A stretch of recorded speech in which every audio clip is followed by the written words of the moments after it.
over the years, Warzone's weapon builder has gotten more and more complex.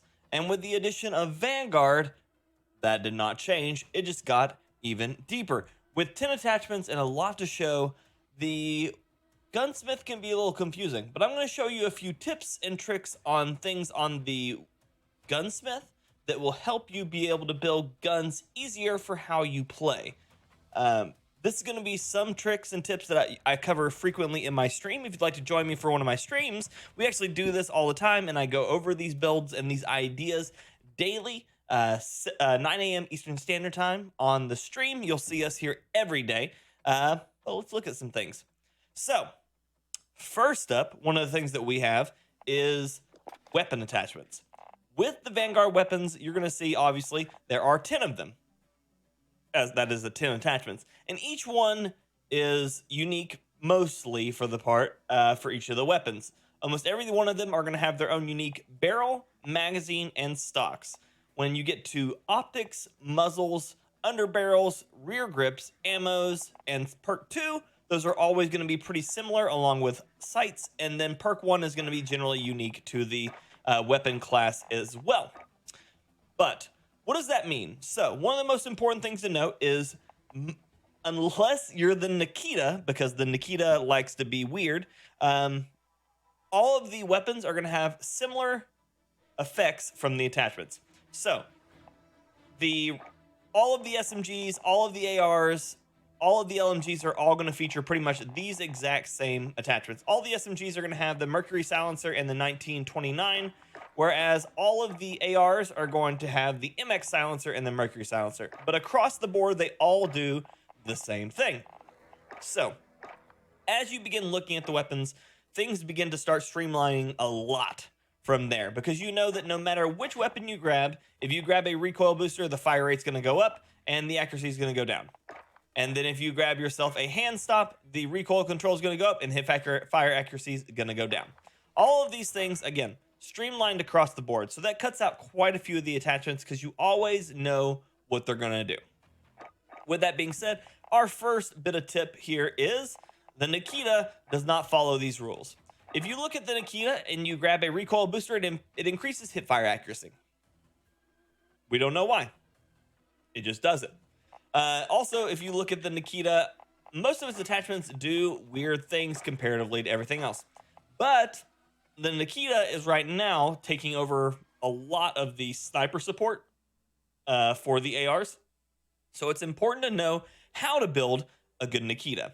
So what I'm going to do is I'm going to go through here. I'm going to show you a good Nikita. And then I'm going to show you how this style of weapon building is going to go a long way for helping you build other weapons as well. So, the Nikita is generally a pretty decently recoily gun, but high rate of fire and generally good magazine size. Makes it for a good sniper support weapon, but we're going to go through and I'm going to kind of show you how you can build yourself a Nikita with pretty much no recoil. So, the Nikita is severely left and right recoil. So, we're going to try to take everything we can for horizontal recoil when possible and recoil control. So, we're going to start off here with an MX Silencer. This does horizontal and vertical recoil control, but it keeps the damage range out and sound suppression. We're going to grab the Empress 613. It's recoil control, damage range, and bullet velocity.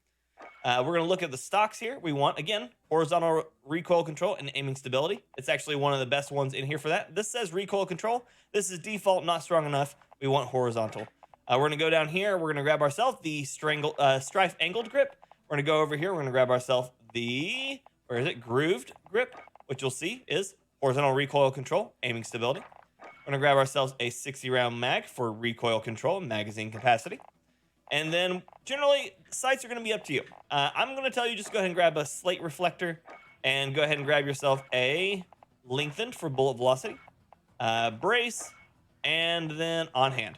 So this is just a super quick build, grabbing everything we can to reduce the recoil on the gun for left and right, because the Nikita is heavily left and right recoil.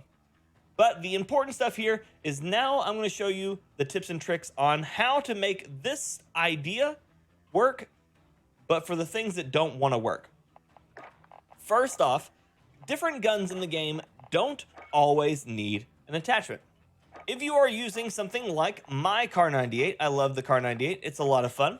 The Kar 98 has a few hidden kind of bonuses based on your attachments that you choose. Things that people don't talk about.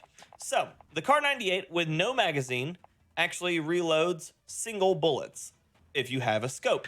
If you happen to grab an iron sight, the gun will always load 5 bullets, meaning you don't need the 8mm Klausner fast mag or even the 3-round mag. You can literally always reload 5 with no attachment here, which is weird, but it's how it works. Also, looking at all of the sniper rifles, whenever you start considering their headshot range, if they are not a weapon that automatically are headshots at all ranges for one shot, looking for stuff that says damage plus damage is generally going to be one of your best things that you can get, along with damage range.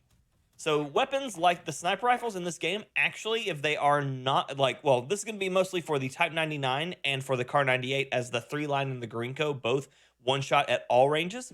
But you can extend the one-shot range on these guns significantly while using subsonic, which you would think it's a sniper rifle. I need lengthened for bullet velocity. That's not quite how this works, though. Subsonic keeps you off the minimap, and the F8 stabilizer increases your damage range. So taking the F8 stabilizer along with the VDD REO 2K, which increases damage, and taking that with, you don't even have to have these if you're gonna run iron sights like I do, but if you're not an iron sight person, grabbing yourself a fast mag is beautiful. Let's leave it on the default.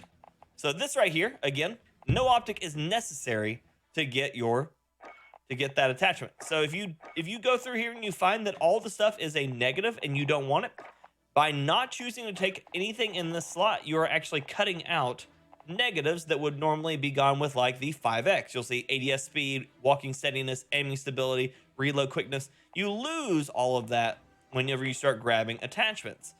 And that goes for almost every sight. Almost every sight has a negative unless you're going irons. So by choosing not to keep an attachment there, you actually benefit yourself. And that's going to come back to help you in another weapon as well. Again, this one right here, you're generally going to be looking at something like an SMLE pistol grip. Recoil control, you're on a sniper, it doesn't matter. This one actually hurts ADS speed now, which is weird because I think that they actually just recently did that, which is funny because I just realized that. Cool. And then grabbing ourselves something for ADS speed. Horizontal recoil control on a sniper rifle means nothing. If you grab the fabric grip, you get all the bonuses and no negatives, really. We're going to go ahead and grab ourselves Fleet and On Hand. These are just my choices that I like to run already. And the short stock, just because I like the ADS time and all of that. But if you are running one of these sniper rifles right now, unless you are looking to get just like reduced idle sway or whatever, right now it looks like running no attachment actually does you better here. Literally no attachment on the front actually is a better statistical choice. So right now on the Kar 98, you can run no attachments on the underbarrel or optic and get better stats than if you actually put the attachment on there, which is weird, but it's how it works. And then if you want to look at one of the other guns, which is one of my favorites, is the 3-line. The 3-line is a extremely versatile sniper rifle, but people are building it wrong depending on what they're looking to get out of it. The 3-line can be built in so many different ways. You can run the Mercury Silencer 820, 30-06, and a like Kovalevskaya S1 or MN Custom, and you'll have a sniper rifle that will have bullet velocity for days, right? Or you can run it with something like the Empress 700, which has no negatives, and then the 5-round 7.62 mag, and then no stock, and you actually have a extremely fast movement. Oh, you want taped. Extremely fast movement 3-line, because this is another one of the situations in which not using an item is actually stronger than using an item. The stocks, all the stocks on the 3-line actually reduce movement speed, ADS speed, or sprint to fire, or sometimes all three.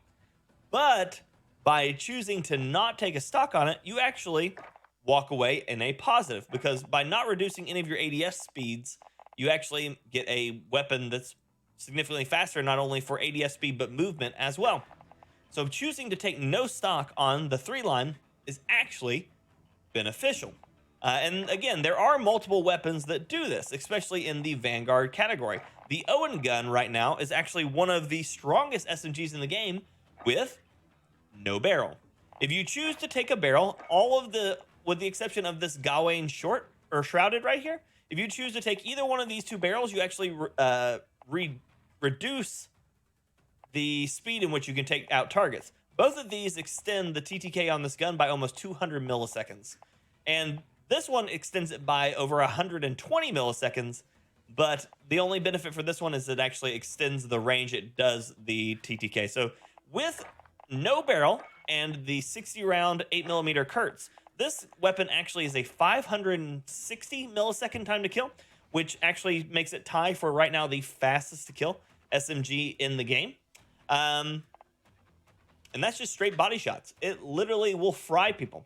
If you choose to take the Gawain Shrouded and the 7.62 mag, this weapon actually is about 770 milliseconds, but it keeps that TTK all the way out to about 35, 40 meters, which is actually one of the largest ranges for an SMG for that kind of TTK.